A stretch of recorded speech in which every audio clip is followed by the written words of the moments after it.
Oke, kita lanjutkan pembahasan kita terkait pemrograman bahasa C. Pada kali ini kita akan memasuki materi baru yaitu array. Dan ya, array adalah rangkaian data atau nilai yang mempunyai tipe data yang sama. Jadi kalau misalkan kita punya array integer, maka tipe datanya harus integer dan semua member atau semua anggota dari array tersebut harus berupa nilai integer. Sebagai contoh seperti berikut ini. Jadi misalkan kita buat integer A dan kita gunakan kurung tegak ya.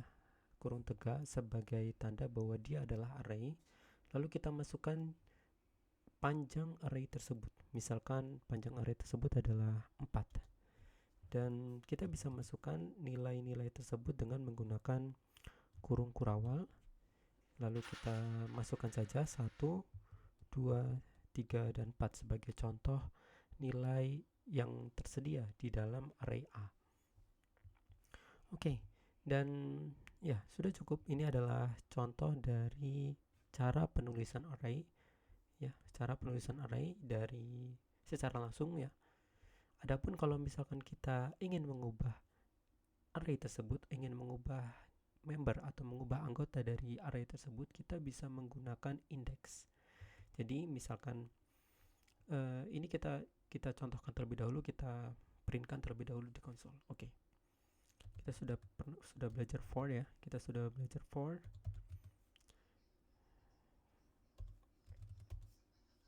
Ya, jadi kita bisa gunakan for ya sebagai looping untuk memprintkan setiap anggota dari array tersebut.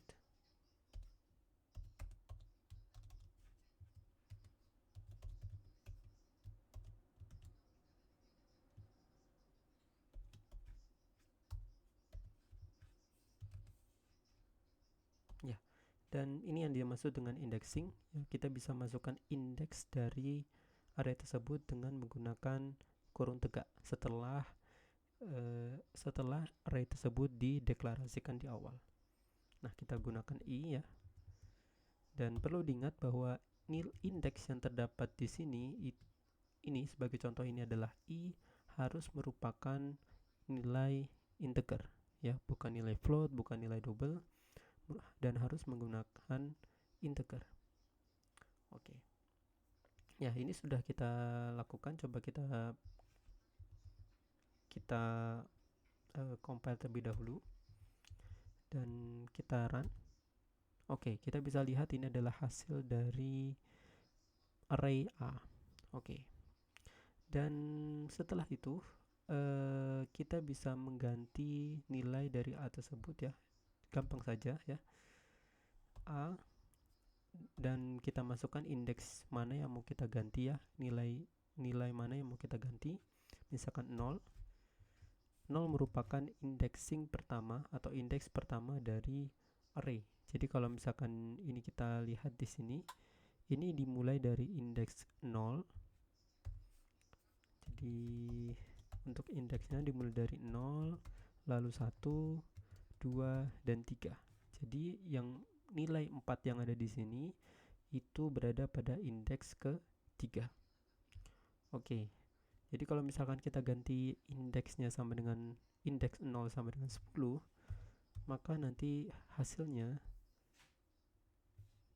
kita copy, kita paste, dan kita aktifkan terlebih dahulu. Oke, kita compile dan kita printkan, maka indeks awal atau indeks 0 itu sudah bernilai 10. Oke, itu cara termudah untuk mengakses nilai pada array. Oke. Dan perlu diingat bahwa ini kita bisa lakukan seperti ini ya. Dan kita juga bisa lakukan inisialisasi terlebih dahulu sebelum kita memasukkan nilai. Jadi kalau misalkan kita belum ingin memasukkan nilai di awal, kita bisa lakukan seperti ini, integer array ya, dan masukkan jumlah atau panjang dari array tersebut, misalkan 10, dan kita tutup dengan atau kita akhiri dengan titik koma. Dan kita bisa lihat di sini bahwa kita tidak perlu menginisialisasi nilai pada setiap member array. Jadi kita bisa lakukan setelah inisialisasi dari array variabel array tersebut. Oke, ini salah satu contohnya. Dan contoh yang lain ialah pada saat kita mendeklarasikan seperti ini ya, pada saat kita mendeklarasikan seperti ini, kita lakukan inisialisasi nilai pada setiap member array, kita juga tidak perlu menggunakan kita tidak perlu menginisialisasi array-nya.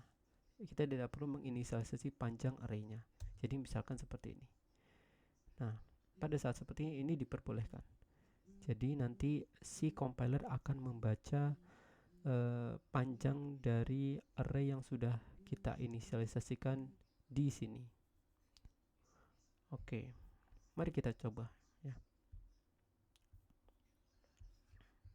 Kita compile dan kita run. Oke, di sini kita bisa lihat bahwa kita tidak perlu ya, kita tidak perlu memasukkan panjang. Ini opsi. Namun pada saat nilai tersebut tidak diinisialisasikan, kita tidak boleh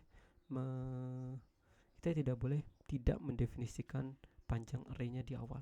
Seperti ini tidak diperbolehkan. Dan lihat di sini kita akan melihat bahwa IDE akan melihat ini sebagai error. Jadi kita tidak boleh. Kita harus menginisialisasikan panjangnya jika tidak ingin memasukkan nilainya di awal, atau pada saat kita ingin memasukkan nilainya di awal, kita boleh menghapus panjang dari array tersebut. Oke. Ya, mungkin itu saja pembahasan untuk array ya. Dan pada video berikutnya kita akan membahas terkait hubungan array dan pointer. Oke, terima kasih.